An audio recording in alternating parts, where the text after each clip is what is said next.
सह्याद्रीच्या विशाल कुशीत पुण्यापासून 50 किलोमीटरवर उभा असलेला एक गड, ज्याने मराठा इतिहासातील काही सर्वात मोठ्या घटना पाहिल्या, हा म्हणजे पुरंदर किल्ला.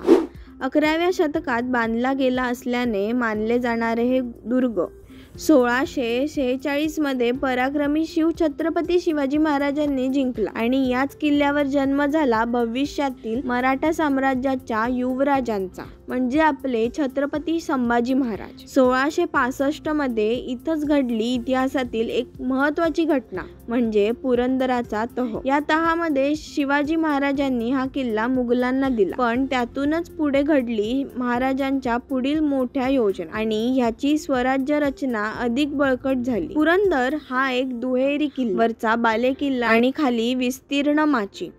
जवळच उभा आहे त्याचा साथीदार वज्रगड, ज्याला रुद्रमाळही म्हणतात. 1374 मीटर उंचीवरून दिसणारा सह्याद्रीचा नजारा म्हणजे आकाशात तरंगणारा स्वर्गच. इथे येऊन काय पाहावे तर छत्रपती संभाजी महाराजांचं संग्रहालय, केदारेश्वर मंदिर म्हणजे गडाच्या माथ्यावर शांततेचा अनुभव. आज या किल्ल्याचं संरक्षण भारतीय सैन्य करतात, म्हणूनच प्रवेशाची वेळ निश्चित आहे. प्रवेश मोफत, पार्किंग मोफत, फक्त वेळ पाळा आणि इतिहासाचा आदर करा. पुरंदर फक्त एक किल्ला नाही, तो स्वराज्याचा वारसा आहे, मराठा इतिहासाची गर्जना आहे आणि छत्रपती संभाजी महाराजांचा जन्माने पवित्र झालेली भूमी आहे. एकदा या आणि अनुभवा पुरंदरची शौर्यगाथा.